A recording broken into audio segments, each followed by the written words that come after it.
यार दोस्तों, स्वागत है सभी का। जैसा कि सभी लोग जानते हैं कि हमने जो है आज़ादी के अमृत महोत्सव के उपलक्ष्य में अतीत के ज्ञानवर्धक श्रृंखला चालू किए हैं। और उस श्रृंखला के अंतर्गत कल हमने जो है कि पार्ट 1 समाप्त किया था। और उस श्रृंखला को आइए हम लोग आगे बढ़ाते हुए आगे अतीत की ज्ञानवर्धक श्रृंखला के अंतर्गत भाग 2 को हम देखते हैं कि इसके अंतर्गत हम लोग कुछ महत्वपूर्ण जानकारियों को अर्जित करते हैं, जो आज़ादी के बाद से लेकर आज तक की 75 उपलब्धियों को हम बताएंगे, जो आपकी परीक्षाओं के लिए बहुत महत्वपूर्ण होगा और आप सभी उससे जो है लाभान्वित भी होंगे। तो दोस्तों, आइए हम लोग देखते हैं इसको कि किस तरह से कल हम लोग 3 उपलब्धियों का चर्चा किए और आज हम लोग ज़्यादा से ज़्यादा उपलब्धियों का चर्चा करेंगे। तो देखिए, सबसे पहले हम लोग देखते हैं कल जो 3 के बाद आज चौथी जो उपलब्धि हम गिनाने जा रहे हैं भारत देश की।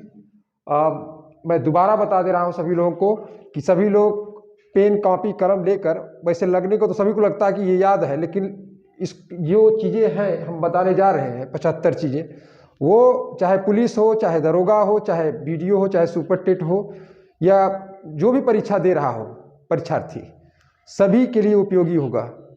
और इस चीज़ को ध्यान में रखकर जो है आप सभी लोग पेन कलम लेकर जो है लिखते भी जाइएगा। तो हमारा प्रयास रहेगा आपको अधिकतम लाभ पहुंचाना, और आप भी इसमें सहयोग करिए अपने लाभ के लिए। और ध्यान दीजिएगा इधर। तो सबसे पहले हम लोग चर्चा करते हैं कल, जैसा कि हम सभी को बता दें, कल जो है कि हमने 3 चीज़ों का चर्चा किया था, जैसे कि देसी रियासत का विलय और मताधिकार, और इसके अलावा जो है कि जो स्वतंत्र भारत का पहला स्वर्ण पदक हॉकी टीम के द्वारा जीता गया था ओलंपिक में, उसका हमने जिक्र किया था। तो आज आइए हम लोग उसके आगे बढ़ते हैं कि भारत जब गणतंत्र बना, भारत गणतंत्र बना, तो भारत गणतंत्र कब बना? 26 जनवरी 1950 को दोस्तों हमारा देश गणतंत्र बना। इसको याद रखे रहिएगा। तो यह जो है कि हमारे देश के जो पहले राष्ट्रपति थे, प्रथम राष्ट्रपति, ये तो सभी लोग जानते हैं, राष्ट्रपति डॉक्टर राजेंद्र प्रसाद। डॉक्टर राजेंद्र प्रसाद 21 तोपों की सलामी के साथ, 21 तोपों की सलामी के साथ, 21 तोपों की सलामी के साथ ध्वजारोहण कर देश को गणतंत्र घोषित किए। जो है ये याद रखिएगा सभी लोग, 21 तोपों की सलामी के साथ ध्वजारोहण कर हमारे देश को गणतंत्र घोषित किया गया। ये बहुत ही महत्वपूर्ण है कि 21 तोपों की सलामी, इसको सभी लोग लिख लीजिएगा। अगला चीज देखिएगा कि चूंकि देखिए गणतंत्र की जो कल्पना है ये अकस्मात नहीं आ गई थी, बल्कि जब स्वतंत्रता आंदोलन चल रहा था और लाहौर कांग्रेस अधिवेशन के दौरान, लाहौर कांग्रेस अधिवेशन के दौरान उस समय पंडित जवाहरलाल नेहरू अध्यक्ष थे। ये कल्पना कर ली गई थी कि देश जब आज़ाद होगा तो उसे गणतंत्र बनाया जाएगा। आप सभी को पता होगा कि आज भी ग्रेट ब्रिटेन जो है कि गणतंत्र नहीं है। वहाँ का जो राष्ट्र प्रमुख है, औपचारिक ही सही, लेकिन राष्ट्र प्रमुख जो है वह या तो सम्राट होता है या तो वहाँ की महारानी। तो इस तरह से हमारा देश गणतंत्र कब बना? गणतंत्र का मतलब समझ लीजिए सभी लोग। गणतंत्र का मतलब होता है किसी देश का राष्ट्र प्रमुख वंशानुगत न होकर वह निर्वाचित हो, उसे हम गणतंत्र कहते हैं। इसको याद रखे रहिएगा। कभी कभार सीधा पूछ लिया जाता है कि गणतंत्र किसे कहा जाता है। तो गणतंत्र को आप लोग जान लीजिएगा, कोई भी देश, कोई भी राष्ट्र, जब वह वहाँ का राष्ट्र प्रमुख वंशानुगत न होकर क्या हो? निर्वाचित हो। जैसे हमारे देश के जो राष्ट्रपति हैं माननीय श्री रामनाथ कोविंद जी, वो क्या है? हमारे देश के राष्ट्रपति हैं, लेकिन वो निर्वाचित होकर पदासीन हुए हैं। इसके पहले प्रणब मुखर्जी थे। तो इस चीज़ को ध्यान रखे रहेगा। जैसा कि सभी लोग जानते हैं, हमारे देश में जो संविधान का प्रारूप तैयार किया गया वो डॉक्टर भीमराव अंबेडकर के द्वारा तैयार किया गया। और हमारा संविधान 2 वर्ष 11 महीना 18 दिन में तैयार हुआ। और इनकी अध्यक्षता में इनकी अध्यक्षता में एक प्रारूप कमेटी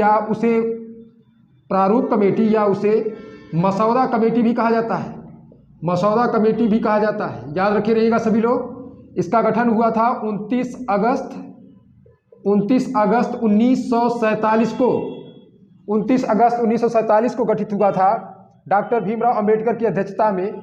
ये प्रारूप कमेटी, जिसे ड्राफ्टिंग कमेटी भी कहा जा सकता है, जिसे ड्राफ्टिंग कमेटी भी कहा जाता है, इंग्लिश में हम इसे ड्राफ्टिंग कमेटी या मसौदा कमेटी, ये याद रखे रहेगा। इस कमेटी ने जो प्रारूप तैयार किया उसी का परिणाम रहा कि 2 वर्ष 11 महीना और 18 दिन में हमारा संविधान जो है तैयार हुआ 26 नवंबर 1949 को, और हमारा देश 26 जनवरी 1950 को एक गणतंत्र के रूप में घोषित किया गया। डॉक्टर भीमराव अंबेडकर के साथ साथ प्रारूप कमेटी में इनके साथ 7 और सदस्य थे, जैसे गोपाल स्वामी अयंगर। अगले कौन थे? अगले थे अल्लादी कृष्णा स्वामी अय्यर। और कौन था? मोहम्मद सादुल्ला खां। इसको याद रखे रहेगा, कई बार परीक्षाओं में पूछा गया है। मोहम्मद सादुल्ला खां थे। उसके अलावा 5वां कौन था? 5वां थे कन्हैयालाल माणिकलाल मुंशी, के एम मुंशी। और इसके अलावा दोस्तों कौन था? 6ठे थे माधवराव, जो वीपी मित्र के स्थान पर हुए। ये पहले वीपी मित्र थे। इनके ये स्वास्थ्य कारणों से इस्तीफा दे दिए, तो उनके स्थान पर किसे बनाया गया? इसके स्थान पर माधवराव को बनाया गया। और जो 7वें सदस्य थे टीटी कृष्णमाचारी थे। और ये किसके स्थान पर बनाए गए? ये बनाए गए खोतान साहब के देहांत के बाद। तो इस तरह से देखा जाए तो जो हमारा गणतंत्र बना 26 जनवरी 21 तोपों की सलामी के साथ ध्वजारोहण हुआ और देश को गणतंत्र घोषित किया गया। और प्रथम राष्ट्रपति जो डॉक्टर राजेंद्र प्रसाद हैं, उन्हीं के द्वारा जो है ध्वजारोहण किया गया। लाहौर, इसकी संकल्पना कब आई? हमारा देश गणतंत्र होना चाहिए, इस संकल्पना कब आई? लाहौर का अधिवेशन हुआ था 1929 में। कब हुआ था? 1929 में। लाहौर किस नदी के तट पर है? रावी नदी के तट पर हुआ। और पंडित जवाहरलाल नेहरू इसके अध्यक्षता कर रहे थे। और यहीं पर आप सभी लोग जानते हैं कि यह अधिवेशन 31 दिसंबर 1929 को हुआ था। इसी अधिवेशन में सभी लोग को पता होगा पूर्ण स्वराज की मांग की गई, पूरी तरह से पूर्ण स्वराज की मांग की गई इसी अधिवेशन में। तो आप सभी लोग इसको लिख लीजिएगा और ये आपके लिए लाभकारी होगा। डॉक्टर भीमराव अंबेडकर की अध्यक्षता में प्रारूप कमेटी या मसौदा कमेटी या इसको ड्राफ्टिंग कमेटी भी कहा जाता है 29 अगस्त 1947 को। इसे सभी लोग याद कर लीजिएगा दोस्तों, इसको याद कर लीजिएगा सभी लोग। 29 अगस्त 2 वर्ष 11 महीना 18 दिन में हमारा संविधान तैयार हुआ। हमारी सबसे बड़ी उपलब्धि क्या है? देश आज़ाद हुआ 1947 में। 1950 में यह एक गणतंत्र के रूप में आज भी निरंतर आज़ादी के बाद भी हमारे यहाँ अगर कोई भी, हमारे देश की सबसे बड़ी उपलब्धि क्या है कि अगर कोई भी दल चुनाव के उपरांत अगर बहुमत में नहीं आती है तो सत्ता हस्तांतरण आसानी से हो जाता है। बहुत से ऐसे हमारे पड़ोसी देश हैं, जैसे आप पाकिस्तान को ले सकते हैं, म्यांमार को ले सकते हैं, नेपाल को ले सकते हैं। बहुत से ऐसे देश हैं जहां पर आज भी राजनीतिक अस्थिरता बनी हुई है। तो हमारे देश की यह बहुत बड़ी उपलब्धि रही कि हमारे देश में गणतंत्र भी हो चुका है और आज भी है। और जो है संविधान से सभी लोग अनुशासित भी हैं। तो पहली उपलब्धि तो आप लोग सभी लोग समझ गए, इसको सभी लोग लिख लीजिएगा। दूसरी उपलब्धि देखते हैं। दूसरी उपलब्धि क्या रही? ये चौथी उपलब्धि आप लोग को बताए हैं। आइए हम लोग अगली उपलब्धि की चर्चा करते हैं कि अगली उपलब्धि हमारे देश की क्या रही, जो सबसे महत्वपूर्ण हमें जानना चाहिए उस उपलब्धि को। तो देखिएगा, इसके बाद हमारे देश में आम चुनाव हुआ, प्रथम आम चुनाव। 5वीं उपलब्धि देखा जाए तो देश प्रथम आम चुनाव। इस आम चुनाव के साथ साथ सभी राज्यों के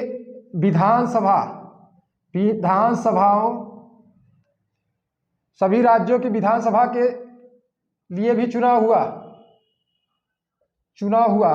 ये चुनाव कब हुआ?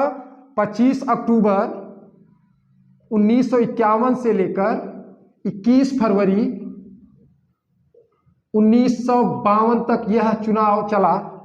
और हमें इसे जानना चाहिए कि इस आम चुनाव में लगभग 45.7% मतदाता मतदान किए। उस समय में जो मतदाता थे 17 करोड़ 30 लाख से अधिक मतदाता थे, इसे याद रखे रहेगा।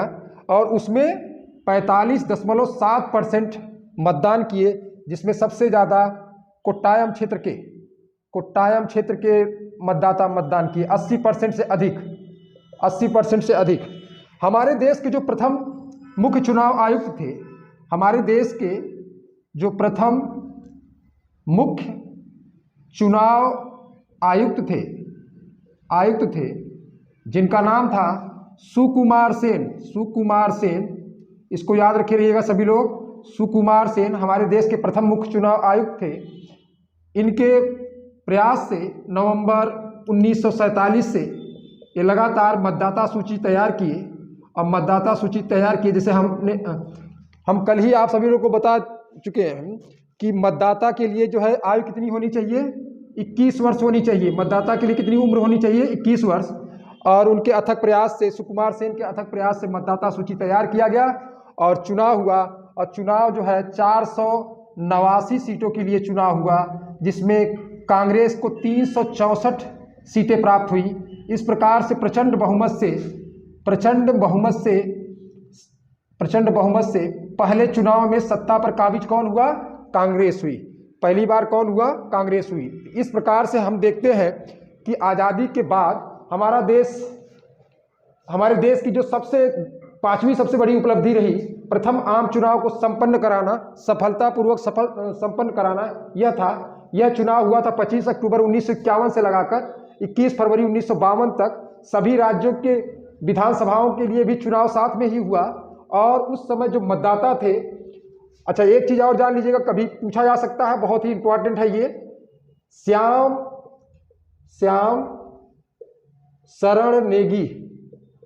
शरण नेगी पहले ऐसे हमारे देश के मतदाता हैं जिन्होंने चुनाव के दौरान सबसे पहले इनके द्वारा वोट किया गया। श्याम शरण नेगी, इसको सभी लोग लिख लीजिएगा, याद कर लीजिएगा। कभी भी परीक्षा में, किसी भी परीक्षा में पूछा जा सकता है आप लोगों से। श्याम शरण नेगी ये पहले हमारे देश के मतदाता हैं जिनके द्वारा वोट किया गया। अगला देखते हैं हम लोग, अगली उपलब्धि देखते हैं। हमारे देश की जो छठी उपलब्धि है वह यह कि हमारे देश में रेलवे का राष्ट्रीयकरण किया गया। जो दुनिया के बड़े रेल तंत्रों में भारत भी एक बड़ा रेल तंत्र है। इसको देखते हैं हम लोग। रेलवे का राष्ट्रीयकरण यह भी एक बहुत बड़ी उपलब्धि रही।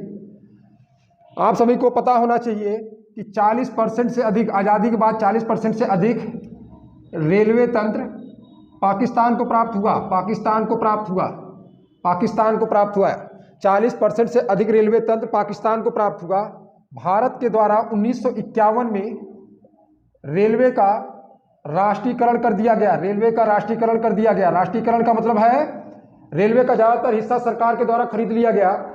इसका शेयर ज़्यादातर सरकार के द्वारा खरीद लिया गया। इस प्रकार से रेलवे अब किसका हो गया? जनता का हो गया। इसको सभी लोग याद रखे रहिएगा, ये बहुत ही महत्वपूर्ण है। आप सभी लोग जानते हैं कि रेलवे हमारे देश का एक महत्वपूर्ण यातायात संगठन है, जो माल तथा यात्रियों को यथास्थान पहुंचाता है। ये रेलवे तंत्र ही है। दुनिया के बड़े रेल तंत्र में भारत को भी शामिल किया गया है। अगला देखते हैं कि उपलब्धि कौन सी है। अगली उपलब्धि है भारत में एशियाई खेल का आयोजन। पहली बार एशियाई खेल का आयोजन दोस्तों भारत में एशियाई खेल का आयोजन ये हमारे देश की 7वीं उपलब्धि।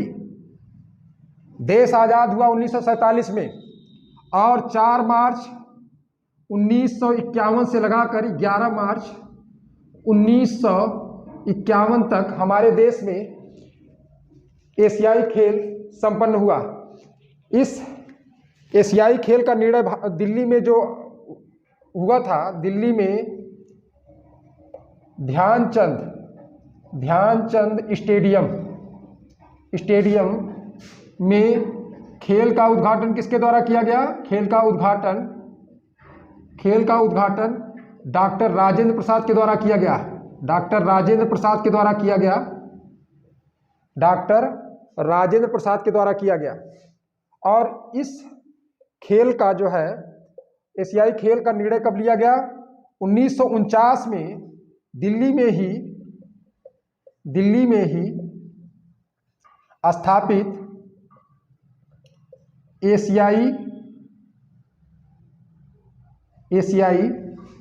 गेम फेडरेशन के निर्णय के उपरांत लिया गया। गेम फेडरेशन के निर्णय के 1949 में दिल्ली में स्थापित एशियाई गेम फेडरेशन के निर्णय के उपरांत भारत में एशियाई खेल का आयोजन का निर्णय लिया गया। और उस खेल में पहले स्थान पर कौन रहा? जापान रहा। और दूसरे स्थान पर भारत रहा। और तीसरे स्थान पर ईरान रहा। भारत उस समय 51 पदक जीते, जिसमें 15 स्वर्ण, 16 रजत और 20 जो है कांस्य पदक भारत जीता। इस प्रकार इसके पदकों की संख्या कुल पहली बार में कितना था? 51 था। हालांकि 2010 में ग्वांगझू में जब एशियाई खेल हुआ था उस समय भारत सबसे ज़्यादा एशियाई खेल में जो है कि पदक जीता था। तो अगर बात करें हाल 2022 में कहाँ पर होगा? 2022 में कहाँ होगा? 2022 में होगा हांगझू चीन में होगा। 2026 में कहाँ होगा? नगोया में होगा। नगोया कहाँ है? जापान में है। तो इस तरह से हम लोग जान सके कि भारत में पहली बार एशियाई खेल का प्रथम आयोजन भारत के द्वारा किया गया। कब से कब? 4 मार्च 1951 से 11 मार्च 1951। अगर ये याद नहीं करते कोई दिक्कत नहीं, लेकिन दिल्ली में ध्यानचंद स्टेडियम में खेल का उद्घाटन किया गया डॉक्टर राजेंद्र प्रसाद के द्वारा। 1949 में दिल्ली में स्थापित एशियाई गेम फेडरेशन के द्वारा निर्णय लिया गया कि पहला जो एशियाई गेम होगा वो भारत में होगा। और इस गेम में लगभग 11 देशों के खिलाड़ी शामिल हुए, जिसमें कुल खिलाड़ियों की संख्या 191 थी। यह नहीं पूछा जाएगा, याद रखे रहिएगा। और सबसे पहले स्थान पे कौन रहा?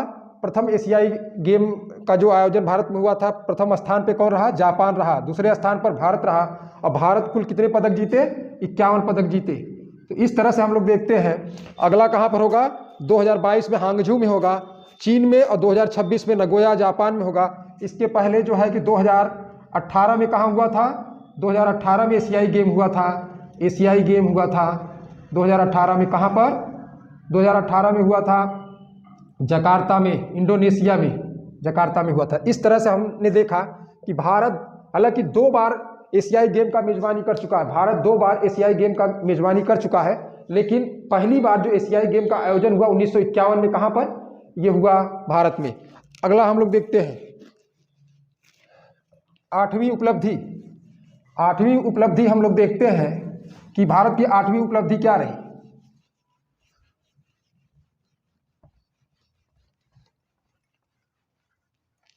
जैसा कि सभी लोग जानते हैं कि हमारे देश में कई प्रौद्योगिकी संस्थान हैं। जो 8वीं उपलब्धि है, भारत में प्रथम भारतीय प्रौद्योगिकी संस्थान, भारतीय प्रौद्योगिकी प्रौद्योगिकी संस्थान, ये कहाँ पर स्थापित किया गया, जिसको आईआईटी कहा जाता है, ये कहाँ पर स्थापित किया गया? ये खड़गपुर, खड़गपुर। और ये कहाँ पर है? पश्चिम बंगाल में। कहाँ पर है? पश्चिम बंगाल में। ये कहाँ पर है? पश्चिम बंगाल में। देखिए, प्रथम भारतीय प्रौद्योगिकी संस्थान की स्थापना में पंडित जवाहरलाल नेहरू की बहुत बड़ी भूमिका थी। उनका मानना था कि सामाजिक और आर्थिक क्षेत्र में अगर परिवर्तन करना है तो शैक्षिक ढांचे में परिवर्तन करना होगा। हमें अपने युवाओं को, पंडित जवाहरलाल नेहरू का कहना था, युवाओं को तकनीकी एवं प्रबंधन में कुशल बनाना होगा, तभी नित्य शोध होंगे, तभी नए आविष्कार होंगे। और इस तरह से देखा जाए तो भारत की जो प्रथम भारतीय प्रौद्योगिकी संस्थान, जिसको आप लोग आईआईटी कहते हैं, ये जो था, ये भारतीय प्रौद्योगिकी संस्थान खड़गपुर में स्थापित किया गया, जिसे कि 2019 में इंस्टीट्यूट ऑफ एमिनेंस, जिसे 2019 में भारत सरकार के द्वारा 19 में इंस्टीट्यूट ऑफ एमिनेंस घोषित किया गया। इस तरह से हम लोग आज जो है 5 उपलब्धियों को गिनाए, जो हमारे देश की 5 उपलब्धियां थी दोस्तों, उसको गिनाए। ये सभी आप लोग नोटबद्ध करते जाइए। ये आप सभी की परीक्षाओं के लिए महत्वपूर्ण होगा, चाहे आप कोई भी परीक्षा दे रहे हो, सबके लिए बहुत ही इम्पोर्टेंट होगा। ये देखिएगा कि चाहे वह सुपर टेट हो, चाहे वीडियो हो, और सभी के लिए। इस तरह से हम 75 उपलब्धियों को इसी तरह से पर डे जो है श्रृंखलाबद्ध चलता रहेगा। ये भाग 2 था। भाग 1 हम पहले ही जो है कि वीडियो जारी कर चुके हैं। तो इस तरह से आप लोग इससे लाभान्वित होइए, यही मेरी कामना है। और सभी से कहना चाहते हैं कि ज़्यादा से ज़्यादा शेयर करिए, लाइक करिए और आगे इसको बढ़ाइए। नमस्कार, जय हिंद, जय भारत।